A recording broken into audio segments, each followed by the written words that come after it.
just going to check me hair. Didn't want tram lines and spike your hair again. Mate, do you know what it is? That was fucking hilarious, but I'd literally just got out the shower, gelled my hair, and my mate was like, we need to go now, we're going to be late. And I was like, oh, right, shit.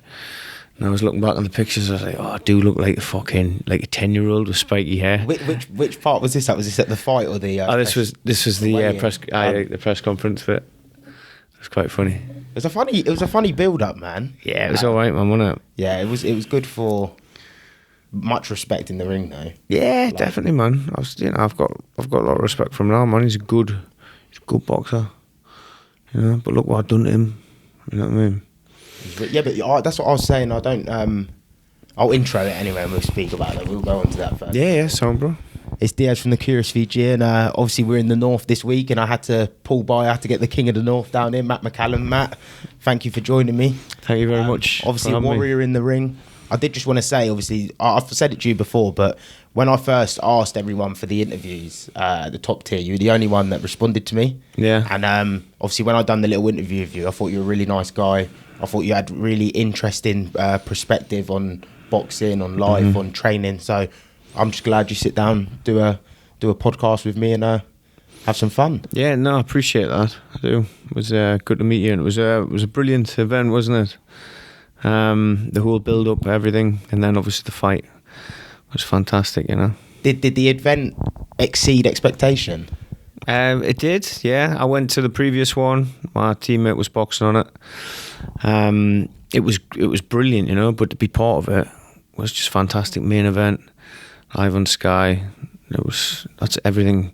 It's everything you want in professional boxing. Because I was shocked when I got to the arena and it was like everything, like the cameras, the setup, the sparkles when you're walking out to the ring. I was like, this is serious. Like, they've put some serious time and effort into this. It was, yeah. Whoever does who does like the sound setup and all that, they were just brilliant, weren't they?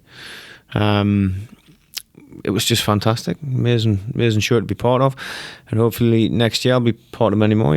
Yeah. Did you like travelling, doing the travel? I loved it. Loved it, mate. Love that. I love fighting away. It's only the second time I've boxed away, but each time has been just fantastic. Yeah. I love going down the day before the weigh-in. Obviously, making weight, that's not great, but it's part of it. It's part of the experience. It's part of the journey. But as soon as I stepped off those scales, it's just like, yes, I can rehydrate, I can refuel, and then it's just a brilliant experience. The weigh-in is a great part of it, and then that evening we always go out for like a team meal. Yeah. And then fight day. I have to stop myself from eating though. Like I really do. When I first started boxing, I used to get quite nervous as the day would go on. I'd eat in the morning, force something in at midday, during the fight day, but then I wouldn't be able to eat anything. Now I have to stop myself from eating it. Yeah, because you just go extra. I'll just eat. I just can't stop. I just love food, and I'm like, this is no good. I can't eat too much. My stomach's shrunk. I need to I just can't be bloated. Slowly build it back up. Yeah, exactly. Just the right amount. Is that where having a nutritionist and that comes into it? Yeah, definitely. They help you. Yeah. I suppose beforehand, if you've got no nutritionist, you might just start scoffing your face with and a lot of the time you don't really know. I mean, I probably, without my nutritionist, I wouldn't have been able to make middleweight. Shout out Jack Cook. He got me to middleweight. It was brilliant. And he was in the sauna with me the night before the morning of the fight. I had to lose about 4 kilo in the sauna. And he's there with me. He doesn't just stand outside and say, get yourself in there for half an hour, for an hour. He's there with me, mate. So meant a lot. How long are you actually doing in the sauna to lose that? I think the night before we done, it was either an hour or an hour and a half. And then it was torture. But that is torture. That's a long time, man. Yeah, it is, mate, isn't it? But then we got out the sauna, and usually, because I've done it before, but not to the extent that I had to for middleweight. But when we got out, he's like, right, okay. He says, you can have a drink tonight. You can have a little bit watermelon and a little bit chocolate. And I was like, fucking hell. I was like, really? And so we went to Tesco's. We got those little bits, and I had them when I was in bed, and it just sent me to sleep. It was amazing. But without him, I would have just cold turkeyed it, and I would have felt like shit. Yeah. Because someone else told me that, I think it was Ticey, she said that having a nutritionist, like the meals are actually nice all the way through. Yeah. She was like, he's saying you can have certain parts of ice cream, you can eat this, you can eat that. But like you said, when you're doing it on your own from your head, you think, right, I can't eat, I can't drink, I have to stop every single thing. Yeah, completely. It's just education, I suppose, isn't it? These people, you know, they've went to uni, they've learned all about it. Like, you know, crumpets and bagels. I didn't realise, you know, they're a good carbohydrate. Yeah. I was like, crumpets, really? And he's like, yeah, low in calories, low in sugar. I love crumpets, mate. Yeah. Crumpets are decent, though, especially they're amazing, aren't they? But yeah, just learning about food. It's quite fascinating. Yeah. Logging everything on MyFitnessPal every day, and timings are essential as well. There's no point in having your oats like half an hour before you go to the gym. Yeah. You know, you got to have it 3 hours before, and it's all stuff that you need to learn. You know. So how many calories, if you don't mind saying, how many calories are you, like? Because obviously this was the first time you've dropped down to middleweight.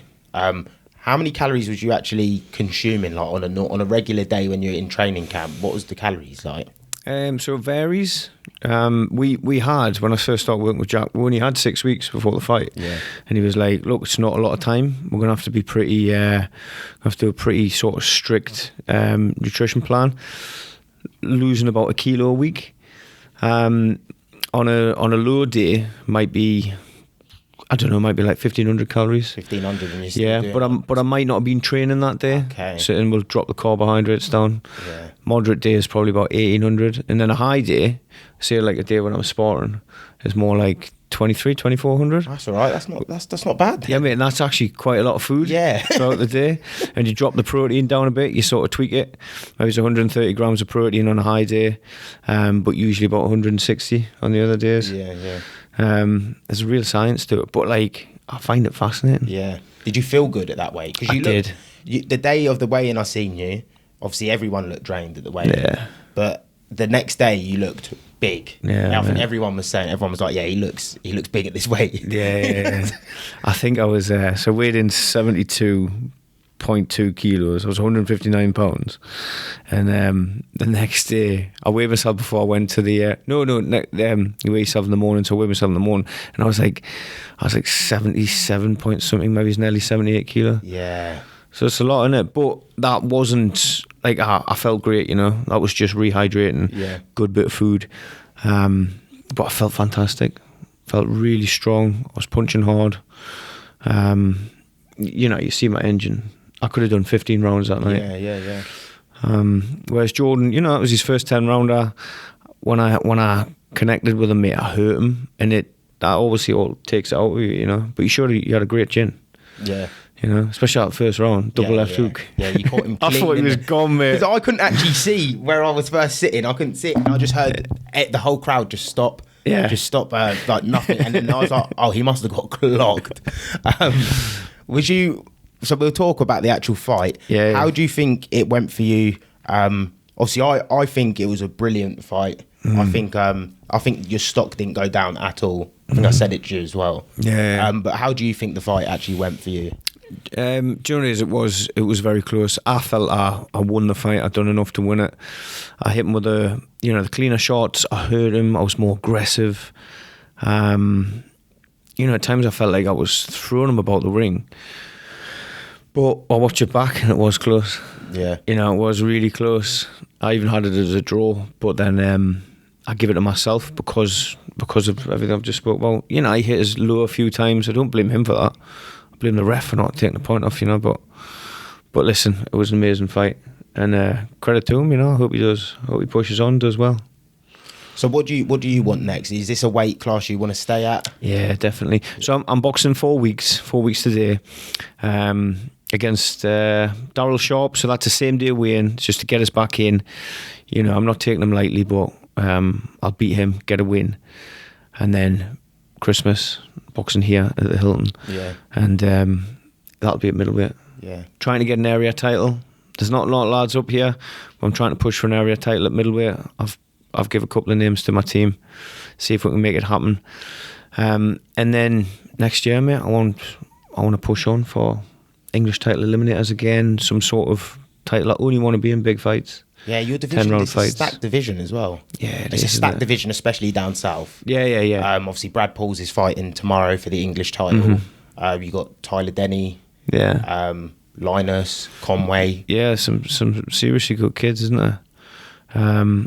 Yeah, there's more top middleweights than there is super middleweights. Yeah, you know. So yeah, there's some brilliant fights out there, and you know, I only want to be in these big fights. Like I say, you know, get back in the ring, 6-rounder, get a win, and then push on to big things.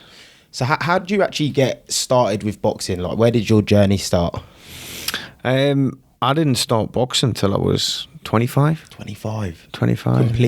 Completely, mate, yeah. I remember when I was 18, I used to go to a kickboxing gym, and I trained for a bit, and I was just a skinny kid. And I showed a lot of promise. But then I just, I packed it in after a year. You know, women, partying, all that crap, all that shit gets in the way. Going out on the session with my mates. And I picked it back up. Maybe when I was like 23, 24. I thought I've got to just, I don't know. I've always, I've loved fighting. Always had an obsession with fighting, with boxing. So started going back to the gym, stuck at it, and then I had a fight when I was 25.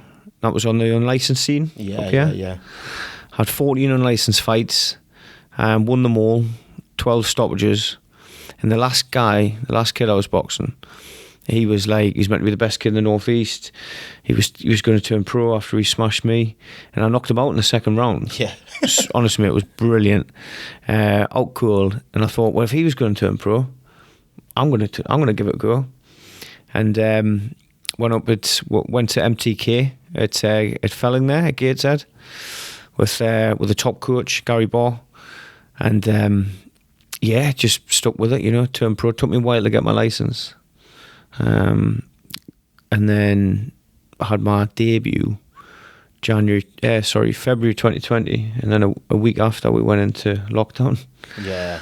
So I had 18 months of doing nothing, and then last year I had 6 fights. Had to make up for it.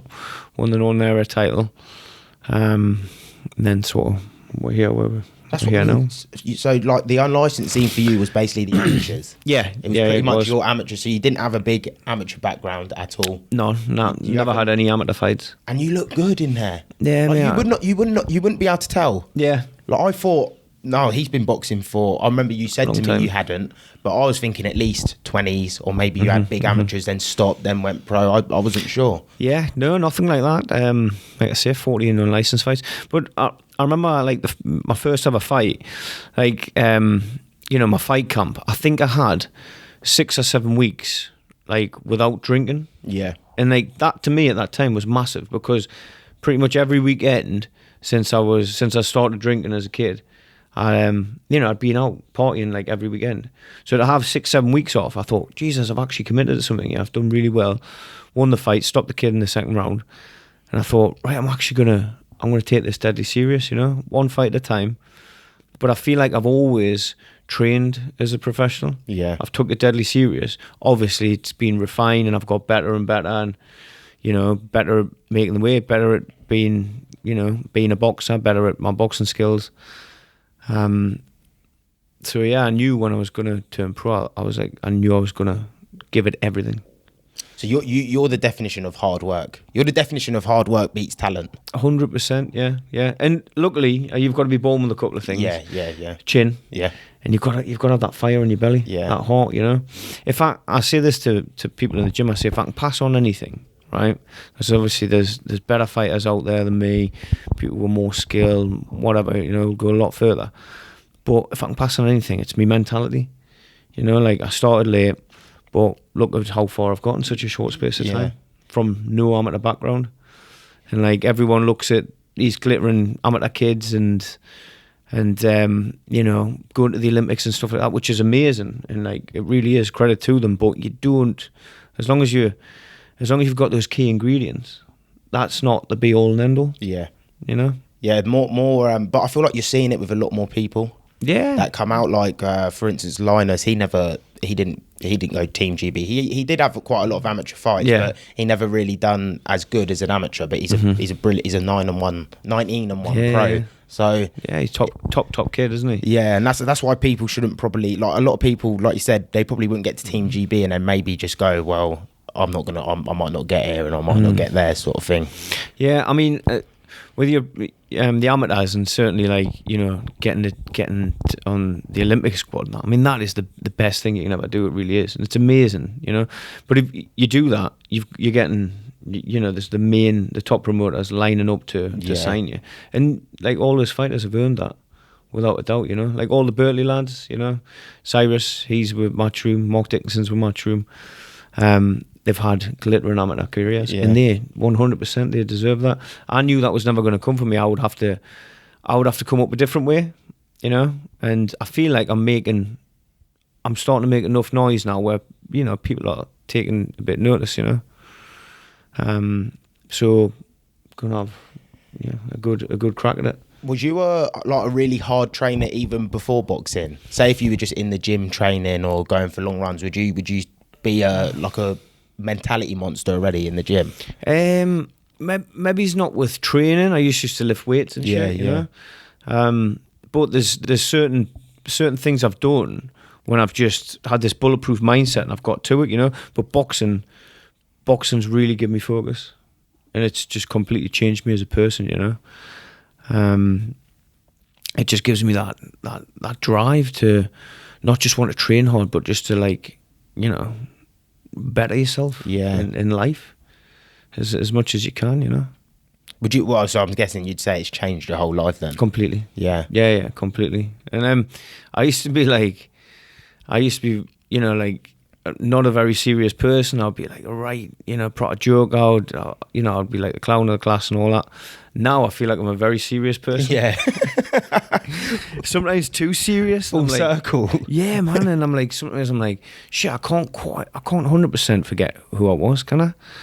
I'm like, But this is just who I am. And do you know what it is? Like, I've got loads of mates, like most of my friends who still go out and they're like partying and all that, they're like drinking and that. I know that'll always be there. Yeah. In boxing, you know, I'm 32 now. Like, I've only got a small window to do something, you know, potentially life-changing. Yeah. So I would be an absolute moron to get distracted from that with stuff that's always going to be there for the rest of my life. Yeah. Like alcohol, food. Food's the hardest one at the minute. Drink doesn't bother me at all, you know. Yeah. Well, would you where would you want to be? Obviously, like you said, you're 32. Where would you want to take it? Like, how far do you realistically want to go to say, like, yeah, this is, once I hit here, I can sort of...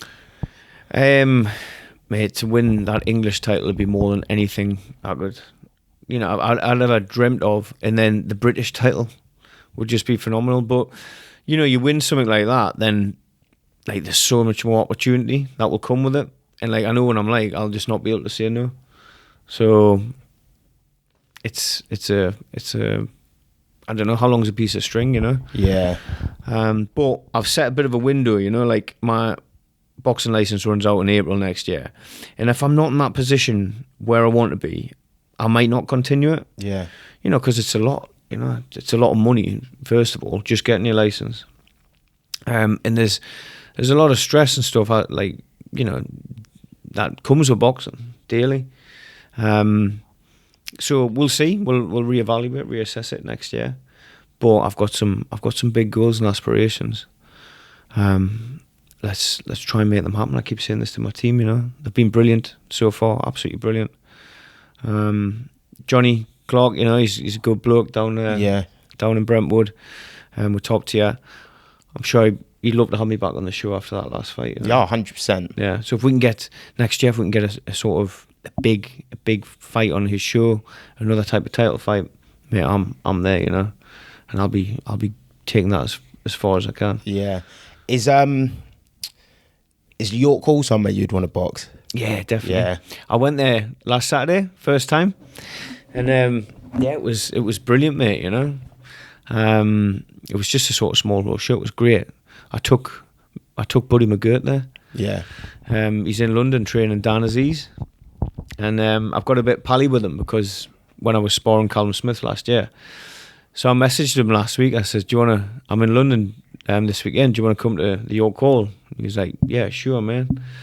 So we went and picked him up in Lewisham where he's staying and took him to the York Hall for the first time. Loved it. Yeah. It's amazing, being around Buddy McGirt, listen to his stories about, training Tyson, these stories of Don King. Yeah. He's like a kid in a sweet shop. Yeah. Honestly, man, I'm just in awe.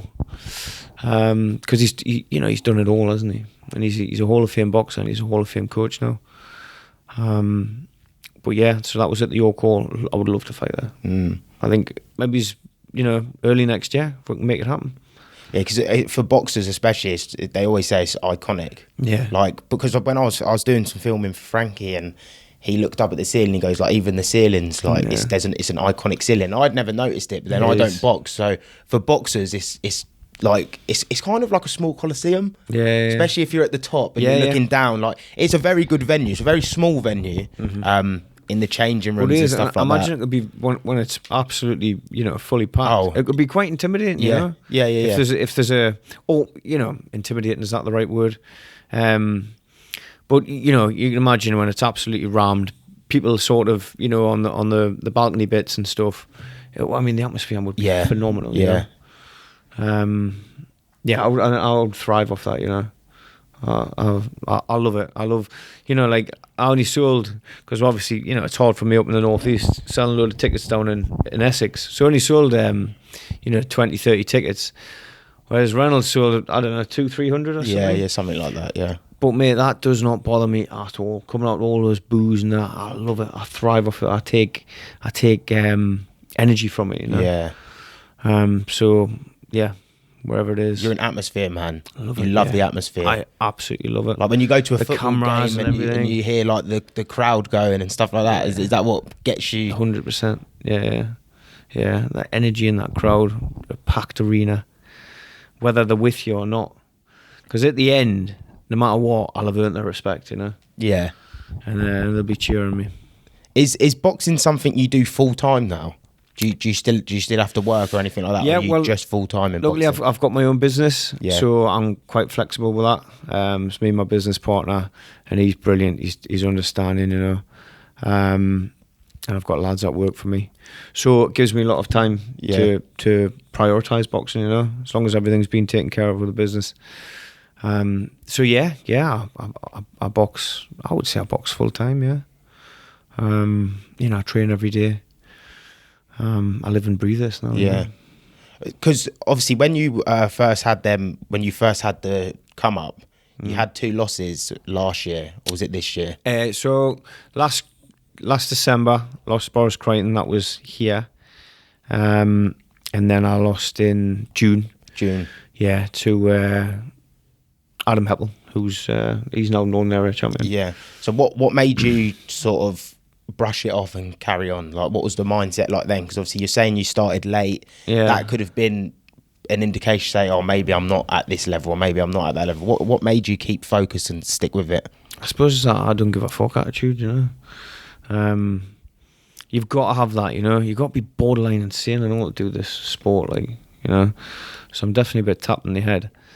But we had the fight with Reynolds in the pipeline, and I thought, there's no way I'm giving up this opportunity. And this is at a different weight. I've been fighting lads far bigger than me for a long time. Yeah. Like, I should have been at middleweight from the start. These lads have got loads of power, So yeah, there was lots, and I just kept focused. I was devastated for a few days, and I was like, right, you sort yourself out and just get straight back to it. Yeah. And done myself really proud after that last performance. I was over the moon with that. Devastated about the decision. Like I say, I feel like I'd done enough to win it. But yeah, done myself proud and realised, I know what I can do in this sport.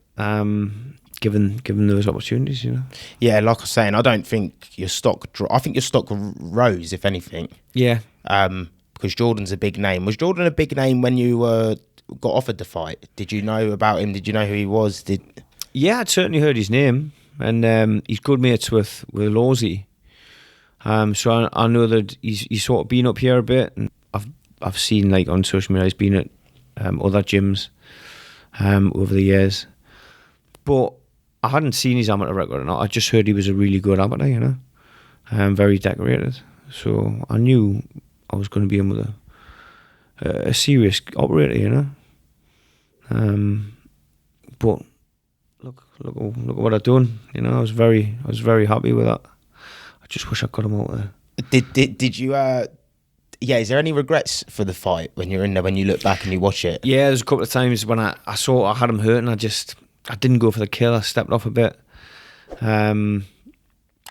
Yeah, there's a few things, but listen, it's a fight, in it, and it was so much fun. You know, like after I was absolutely buzzing. You know, there's 10 rounds. I loved it. I was first up off my stool every time, staring across the ring. In the middle as well. Yeah, mate, talking to him, you know. And John must have got up each time and thought, what the fuck is this thing I've got to cross? Because after it was when was it? It was after the 8th, and we stood up, and I stood up first, and I seen his team, his coach, go to the ref, last round. They thought it was the last round. And the ref was like, no, there's 2 more. And I went, there's fucking 2 more rounds. I'll get ready for it. That's when you know you're in like a flow state, innit? Oh, when mate, you're just in the moment, and you're just going 100%. Whatever comes to your head, and you're just going with it. I don't know if he remembers that, but I'm sure. Nah, they did, because Tony said in the change room, he goes, they thought it was the last round, and they said it to the ref, and the ref said it like too loud, and they said your whole team heard it, and then that's when you got up and went straight to the middle. Yeah, because you know, straight away you're thinking, oh God, he's spent, he's done, you know. I've got to give it everything here. In that 9th round, you know, I honestly thought he was done. Again, slight regret. I should have finished him in the 9th round. He was out on his feet at times, but give him credit. He had a brilliant 10th round. He come out really good in the 10th. Mate, he had a fantastic 10th round, and I maybe thought, oh, I've nicked this, you know, and I stepped off a bit when I shouldn't have. I should have been just as strong in the 10th as I was in the 9th. So credit to him, man, and that probably won him the fight in the ref size, you know. So moving obviously forward, is there anything you take out of the fight? Big confidence, anything you think you done really well that you'd keep doing, or vice versa, anything you'd try and work on for the next one? Yeah, I mean, listen, we try and work on everything every day, you know, like every day is a school day. There's loads to work on, you know. I sit down with my team and we'll watch it time and time again. Jordan, he showed loads of, like, you know, really flashy sort of bits of boxing.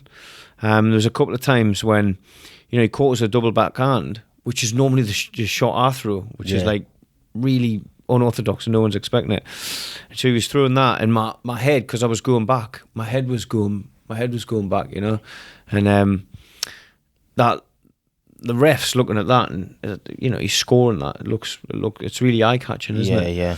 But it didn't hurt me. So yeah, you know, when in my next fight, make sure when I come out with my hands right up. Maybe just pivot off to the side, just so stuff like that doesn't happen again. You know? Yeah. How long have you actually been with Job's gym? Is it Job? Is it called Job's gym? Job's, yeah. Matty Jobs, he's my coach. That's his name of the gym. When did I go? When did I start with Matty? I think it was just before my area title fight last summer. So like May, June time. Yeah. So you've not been there like majorly long either? No, really? No, not really. I was with Dean Preston over at Morden. Shout out to him, he's a top bloke. Had a few fights with him, and then, like I say, I was at MTK when I first turned pro. But then the coach Gary, his mentor Ronnie Rowe, was a lovely man. He died, and Gary, he just had enough of boxing. He'd been boxing his whole life. He was a brilliant amateur and boxed everyone in the amateur scene, you know. And then he was like, Matt, I'm done with boxing. I was like, fair enough, mate. Yeah. You know, he dedicated his whole life to it, and he was just ready. So yeah, I've been with some top coaches, and I still feel like I'm at the best gym in the north of England with the best team around me. I've got my boxing coach Matty, I've got my conditioning coach John, and everyone else there. We've got a fantastic setup. So that's everything I need to to take it to the next level, And you got other good boxers in the gym as well. There was another person who was meant to fight on top tier. Nathan Kaminsky, yeah, he was meant to fight Lenny felt that that would have been a good fight because Lenny looked good. He did look good, yeah. And Nathan's mustard, Yeah, he is. He's I train with him all the time, so it would have been a good fight. But he got injured. We were sparring. It was the day of the press conference. Yeah, he was sparring with Conor Benn and he perforated his eardrum. Oh, yeah. So had to pull out, unfortunately. But he'll be fighting at Christmas, and he wants an area title next year, and then he wants to push on to the English. So he's got big aspirations, and I've got no doubt he'll make this happen. Yeah, that's wicked. So you're coming from there's good people in the gym. You've done well at surrounding yourself with the right pieces. It seems like from the outside. Yeah, definitely. I feel like you have to do that. Luckily, we haven't got any time wasters or idiots in our gym. It's a very popular gym. I was at an amateur boxing show last night. Me and my other teammate McCallum, we were doing a bit of commentary. It was up at Newbiggin, place up just in Northumberland, and we had 3 boxers on, 3 seniors. Brilliant night, just amateur boxing's fantastic. So yeah, it was just good to be a part of that. Good to give a little bit back, to the amateur lads, because we're the pros, and the fact that we're there supporting them means the world to them. Yeah. So obviously, I've got a few more questions. The wolf mask. Did you like that? Yeah, I thought it was brilliant. I thought the wolf mask was excellent. Yeah. And I actually when I seen it before, I asked you about it. I didn't think it'd look as good as it did, but that's a proper mask. I mean, it's amazing, that's a proper the fur on it, everything. It's a proper mask. Yeah. Where did that come about? So that's the first time I've worn that one. That's my brand new one. Yeah. So that mask was handmade in the Ukraine. Yeah. By some guy called Sergey. I honestly thought he was going to send us a Russian's head. but thankfully the wolf mask came. But yeah, he handmade it. I picked the colour, the eye colour. But before that, I had you've probably seen it, I had this other one. I knew when I was going to turn pro, I was like, right, I've got to have a gimmick. Because people aren't that bothered. They'll remember the wolf mask before they'll remember my name. Yeah. Whether they're saying, did you see that dickhead in the wolf mask? Or did you see him? He was a good kid in the wolf mask. Any publicity is good publicity, isn't it? And it's the entertainment game, and just like this Misfits thing, Yeah. It's all about entertainment. So yeah, I've worn it for every fight now. And I thought because we're going to be live on Sky, I've got to upgrade the mask. So yeah, that was a finished product. Because you've done a good song with it as well. Do you always come out to the Big Bad Wolf and then remix it into? No, that was the first time. That was the first time. Yeah, it was good. I had one of my mates. He mixed it for us. He's a DJ. Yeah, Big Bad Wolf, and then into Sam Fender. Yeah, and he's from up here as well. Yeah. Sam Fender, isn't he? Yeah. I just I wish I'd waited a bit longer. Yeah, and let it kick in a bit longer. But you probably seen I was stood behind the bloody thing for ages. You're there for ages because they played your trailer live, I think, on Sky. Well, I couldn't see any of that, so I'm just like, what am I waiting for? And I kept saying to the guy, he's like, it's all right, mate, just wait. And then, so by the time I was like, right, I'm sick, I just want to get in the ring. What's the most nervous part for you? That's a good question. I mean, for that last fight, I felt more confident than I ever have for any fight. The nerves, as the fights, you gain more and more experience, the nerves kind of, they just fade more and more, Yeah. And it's just unwavering confidence and belief in your own ability that just takes over. You still, get a bit of a funny tummy, and it sort of comes in waves. But like I'm saying about the whole food thing, yeah, I used to not be able to eat because I was nervous. Now I've got to eat for fun. I have to stop myself from eating. So that tells me I'm a lot less, a lot calmer, a lot more used to it, you know. I think part of it as well, mate, like Jordan will tell you the same. I was prepared to die in that ring that night. I'm prepared to give my life for you know, that win, for what I believe in. So that, the fact you've come to terms with that, you're not scared about dying. Yeah. Which sounds pretty full Extreme. on.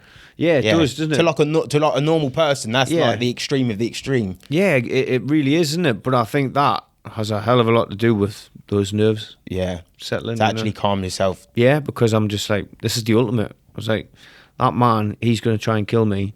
You know, I've got to try and, you know, take him apart. But yeah. That's what makes the game beautiful, though, isn't it? Yeah. That's why it's the sport that draws the most eyes. That's why, like, in a school playground, if a fight kicks off, everyone runs around and circles around the fight, because it is. You said it to me on that day. You were like, "It's modern day gladiators." We would have been on horseback leading an army into battle, and you would have been them guys. You would have been them people leading the armies. Me and him would have been generals, wouldn't we? It would be at the right at the front. What's it called? The vanguard. Yeah, yeah, it is. So I mean, it's crazy. It's the legal form of that, isn't it? Now, yeah, you know, boxing, MMA, any type of combat sport. I think, you know, I don't know if you follow the MMA, but Sean Strickland. Yeah, I love the MMA. I'm more of an MMA fan than I am a boxing fan. Oh, interesting. Well, he was saying he after he beat Adesanya, he was saying, "Thank you to everyone like who makes this possible, and just the fact that this is legal." He says, because if it wasn't, I'd be in jail for murder. You know, I would have killed so many people. So, like, you know, so far in my life, and I was just like, he fucking hits the nail on the head. Yeah, because people like him and me, and, you know, us fighters, we need a vent. You know, I used to fight on the street and get in trouble with the police and stuff before boxing, and that was only going one way, mate. Yeah, I was going to jail. You know what I mean? Yeah. So boxing's given me that. It's given me that direction where I can channel it, and it gives you discipline. It teaches you discipline. Yeah. You know, I wouldn't dream of anything like that now. It terrifies me. But that's because boxing's allowed me to sort of, you know, just understand myself more. I feel like that's why they're all so calm and so nice. Like, we were speaking the other day, I've never met a dickhead. Yeah. At all. Doing the interviews, anything. Everyone's been super nice. Yeah. So it's probably that understanding of what you're not going to have a big ego because you've gone through hard, vigorous training every single day. Like, yeah, mate. Yeah, and when you know when you actually box someone as well, first thing I want to do is, like, you know, shake the hand after and be like, mate, I'll buy a pint or whatever. And I'm sure they want to do the same. Like, after the weigh-in with Jordan, obviously, you know, to everyone else, that seemed like there'd been loads of beef, and he probably got riled up a little bit, and, you know, we took the piss a bit out of each other, but we shook hands, and then we winked at each other. He winked at me, and I winked at him, and that's when you knew it's all for the cameras, you know? Yeah. And then we'll get down to business in the ring. We're going to, you know, smash lumps out of each other. And then it's just like, fair play, mate, you know? Nothing but respect. That's wicked, man. And then the final two questions, these are the ones we ask, we like to finish on these ones usually when all the rest of the guys are here. When it's all said and done for you, how do you actually want to be remembered? We'll say in life, so it's not just like how do you want to be remembered in boxing. How does Matt McCallum want to be remembered in life? That's a good question. That's a deep question, isn't it? Yeah. Just hard as nails, mate. And, you know, never made any excuses. And again, that's, when I touched on it before, that if I can pass on anything to kids in the gym, it's like, don't make any bullshit excuses. Give this everything. Give it everything.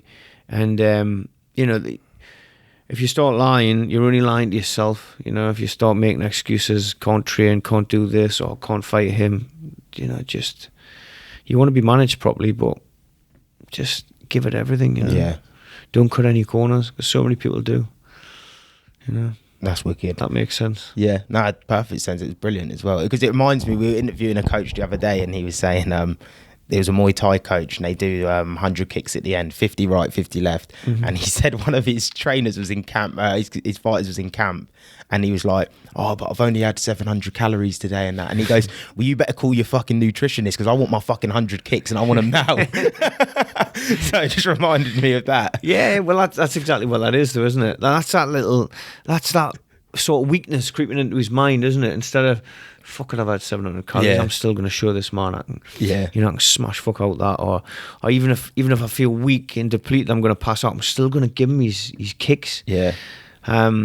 But I think it's a rare thing. Yeah, he ended up giving him the kicks anyway, because I think he got pissed off with him and then just started. Yeah. But like you said, you probably go through them stages throughout a camp where sometimes it creeps or you say things or... Of course, mate, you know, like, it's so hard. Ask any boxer. It really is hard, especially towards the end of the camp.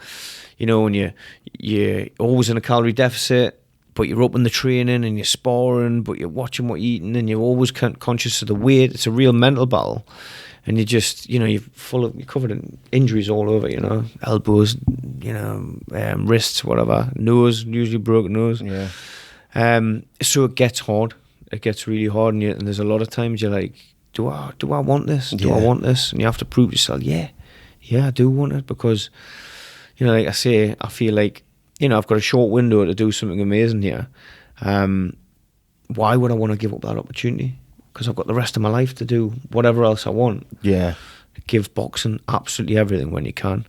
I spoke to quite a few people who, you know, in their 40s and 50s, and they'll ask me about it, and they'll say, just do everything you can, because I regret this, and I regret not doing this, and I think about it all the time, and that gives me even more motivation. Yeah. To continue doing what I'm doing. That's wicked. And the final question, your most euphoric moment in life so far? Wow. What's yours? I always refer it back. I think scoring a goal was the most euphoric moment. Yeah. Like my first ever time scoring a goal. Like, where was football. that? I think it was funny because it was my first ever game. So the whole week I was kind of... I didn't sleep that whole week. I must have been only in year 4, I think. So I'm maybe like 6, 7. I couldn't sleep the whole week. And my dad actually picked me up. He picked me up late from my nan and granddad. So I missed the whole first half of the game. And I come there and they let me play the second half. And I think I come on and scored straight away, and we drew 2-2. So it was like running around, like celebrating like Alan Shearer or something like that. And that sticks out of me. But I always refer it, when I'm doing it on here, I always refer it to, because when we were 16, we'd go out all the time. When we were 16, so we was in Yates, and I remember sitting like on the pole and looking over, and the Yates was packed, and I was like 16, not even 18, and I'm in Yates, and I'm like, this is the maddest shit I've ever seen. Like, it's just a moment that always comes back to me, and I'm like, no, it's just mental. Yeah, it's stuff like that. You know, you remember that for the rest of your life, and kind of what makes you as a person. Isn't it? Yeah. And you remember all that stuff. God, I mean, that's a real hard one, isn't it? I suppose recently, winning the area title last summer was just phenomenal, you know. Having everyone cheering your name live on telly. Yeah, that was very euphoric. Yeah. And you're coming out of the ring and you're literally mobbed by people who want to congratulate you. And it was literally got to a point I was like, right, I think I just need to go upstairs. Yeah. And I'll come back down, but that was amazing. But I'm sure there's been other very euphoric. It's hard to think straight off the top of your head, but I like asking it straight off the top of your head. No, I like the fresh, one, the fresh moment. Yeah, I mean, I had some magic mushrooms once. And that was a lot of people go to them, like obviously taking pills and stuff like that. You're at an all-time high. Oh, completely. So that is euphoric. You'd expect that, wouldn't you? Like, obviously, you're taking a substance there, but like to get that something on that level from natural, sort of, you know, sources, it's even more powerful, isn't it? Yeah. You know, but I've certainly been to different universes, like on the mushrooms. Yeah, that's pretty. do you microdose them or anything like that? Or did you know this? I haven't. Them? No, I've never microdosed, but I want to. Obviously, it won't really tie in well with boxing at the minute. But I really want to give that a go because, like, you know, the research I've done into it, mate, profound effects. Yeah, it's isn't it? mental. Yeah. Yeah, and do you know what I love as well? Like now, how it's coming into the mainstream a bit more, like the amazing effects of psychedelics. Yeah. And so it should, you know. Yeah, because I invested into a few companies in Canada, mind medicine and stuff, and they're well, it's legalized quite a lot in America now, but they're actually trying to legalize. I think it's MDMA, mushrooms, and something else for medicinal use. Right, yeah. LSD probably. Yeah, as well. I think LSD might have been in there for medicinal use. So it's definitely something that's being more normal or more normalized. Yeah, yeah. Have you watched? Is it How to Change Your Mind? It's a series on Netflix, and It's about well, there's an episode on each one. Yeah, I need to watch it. I think someone did send it to me before. The history of it, mate, is fascinating. Yeah. So the fella who discovered LSD, it was in the 50s, Albert Hoffman. He was like a scientist, and he discovered it by chance, and he ended up ingesting some. Yeah. When he drove home, he was absolutely off his tits, tripping his balls off. So he went back and he's like, right, this stuff's obviously really powerful. Started taking it, and they started doing studies, trying to help people with depression and anxiety and that. Started having like amazing effects. But then in the 1960s, the US government, Richard Nixon, they seen that it was having a really detrimental effect on the war effort in Vietnam, because people didn't want to fight. They didn't want to go to war. Yeah. You had the hippie movement. A lot of it was because of people experiencing amazing sort of, like having amazing experiences with LSD. Yeah. So they declared the war on drugs. Yeah. Fucking mental, mate. I need to watch it. It does. Someone did send it to me before, but with the American government, they done like the MK Ultra thing, didn't they? Yeah, where they were like, that was like the CIA. That was meant. That was like the CIA. Yeah, CIA funded Charles a movement. Manson. Yeah, it's mental. I need to buy the book, because the guy was on Joe Rogan. He wrote a whole book of 20 years of studying, and he wrote a book. And he come to the conclusion that like the person who was doing loads of stuff for Charles Manson inside, supposedly they put Manson up to getting people on LSD and seeing if you, it was all about to see if you could brainwash someone to do something under the influence of LSD, so use it as a weapon. And that's mental, man, isn't Mate, it? it's insane, man. Like, are you a Joe Rogan fan? Yeah, massive. Massive. Love Joe Rogan. He's just done Francis Ngannou. I started listening to I need to I see that pop up yesterday. But it's just like, for someone like myself who sits firmly in the middle, and I want to just learn as much as I can, you know, like yourself, want to learn as much as I can from every angle. He just has the most interesting people on there, and there's just so much shit that you think, God, what goes on in this world, you know? Yeah, but if you said it to, that's why a lot of people like conspiracy, but I'm like, that's all to say. I'm like, kind of covers their back, is it conspiracy, or is it like, I always now think when something big happens, I'm like, right, could it actually happen? Is it happening? What is this person saying? What's that person saying? And what does the media actually want you to believe? Yeah. Because if they lie about everything, mate. COVID that was a big one for me. And vaccines and that, then I'm like, I can't. Now it's like come to light where it's like, I don't trust yous anymore. Nah. I don't trust yous anymore. So what? I don't believe anything I hear on the BBC, mate. No.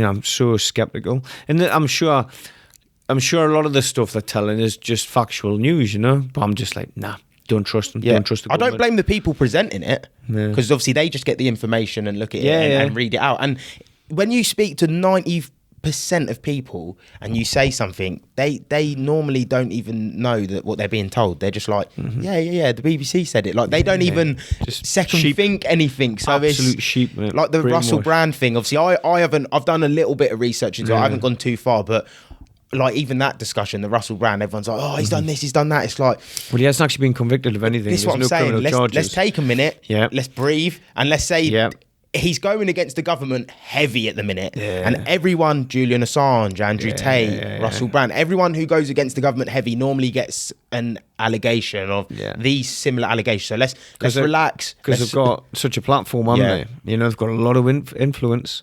You know, if you were the Prime Minister and you in his little cabinet, be like, yeah, listen, we've got an opportunity here to shut this man down. And I don't blame them.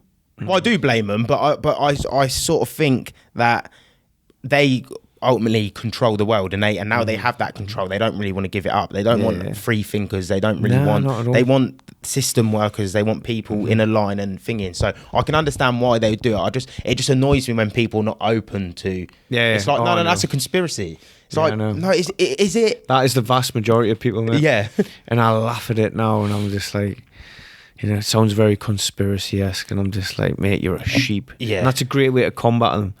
Just say you're brainwashed. You're just a sheep. Yeah. Because they don't like that. Yeah, I like the Andrew Tate one, Agent Smith. Yeah. You're a Matrix agent.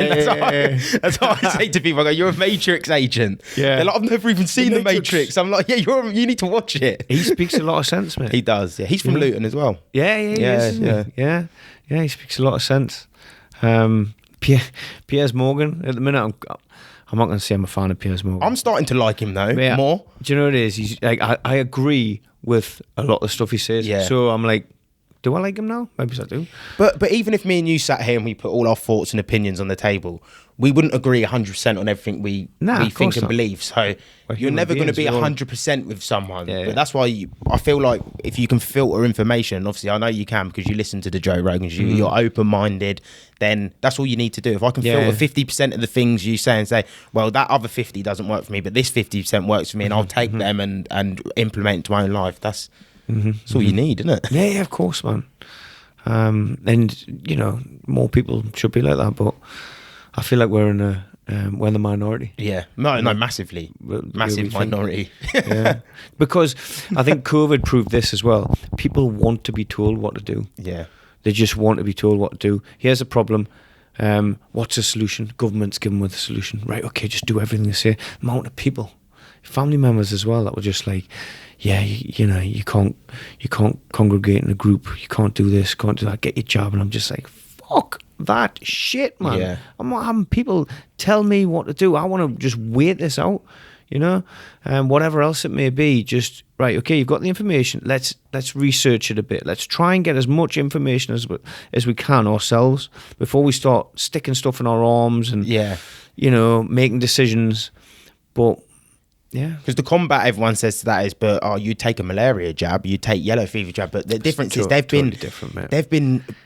been working on them jabs for a long time, 50 years, 60 years. And you know, at the start when they first started bringing them jabs out, many people would have had side effects. Yeah, people would have died. Yeah, exactly. Yeah, so that's exactly the same, isn't it? Yeah, you don't want to be I'm not saying in 5-10 years if COVID's coming around all the time and it's a natural thing and everyone's like going, then it's a different story. But it's. You seen how they've started drip feeding it back into the media now? Yeah, I know. Yeah. I follow the American politics. I follow it. Yeah, I'm more into American everything than everything, isn't it? Mate, Trump is just hilarious. I actually like Donald Trump. Yeah, mate. I'm a bit of a fan of Donald Trump. Do I agree with 100%? No, but I agree with a lot. Well, he does make sense. Who I would want to be president if I was an American is Robert F. Kennedy Jr. Yeah. Like, I think he's quite fascinating. I feel like he's very honest. Very honest, yeah. Very honest. Do you know what it is? Like, he literally says it now that they killed his dad. Yeah. They killed his uncle. CIA makes a lot of sense, mate. Oh, massive. Massive. Yeah. But he's openly talking about it. His life would be at risk, when he runs for the presidency, if he became president, because of the radical changes he would want to make. He would make the world a better place. Yeah. But they'll never allow him in. No. Because he'll topple the system. Bit like Trump, though. He's completely different, but Trump can topple the system. I don't know if they'd make the same mistake with Trump again. I didn't think they'd. Well, that's why they're trying to bang him in jail, mate. I didn't think they'd cause as much aggro as he did. Did you watch Patrick Bet-David? Yeah. He's a bit full on, isn't he? He is full on, but I do like it. Yeah. I do like it with certain, like, especially if I need answers in my head about something, I'll always watch him if he's got them on, because I know he's going to dig deep and he's not really afraid to ask the hard questions. I loved it when he was on Joe Rogan and he kept saying, he was like, when are you going to have Trump on? Yeah. And Joe was like, if you just came on here to try and get Trump, to ask me when I'm going to get Trump on. I would love to see Trump and Joe Rogan though. I think it will happen. I just think it's just. He made a good point though, Patrick Bet-David, because he was saying until you have him on here, he's never gonna get in. Yeah, like he needs to come on here because he is like Joe's platform is phenomenal, mate, isn't it?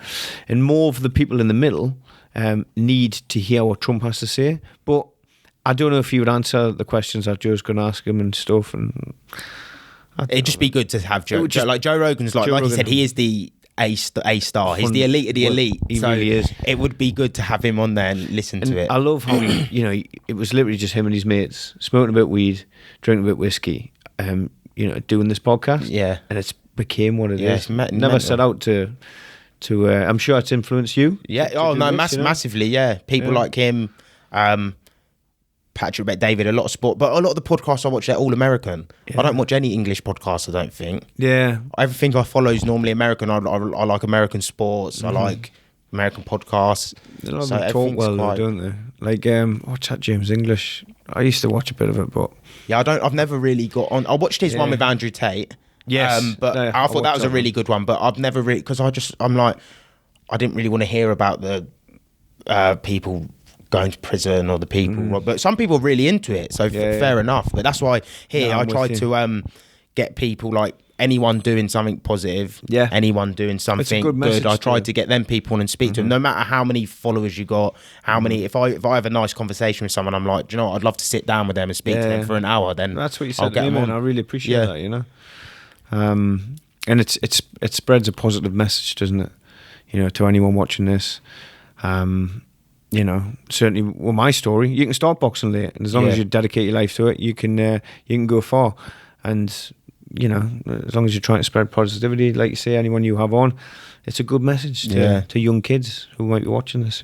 Yeah. Well, Matt, thank you for coming on. I really appreciate it. It's good to see you again, and hopefully you go on to achieve everything you want to in your career, man. I'll be rooting for you as long as you're not fighting on from Luton again. I will be rooting for you. But I'll try and get the rematch. You're not giving me it. I'll link all your Instagram and stuff down below, so people go check out Matt's Instagram. Keep an eye on him. And it's been another episode of the Curiously Gin, and peace, people. Awesome.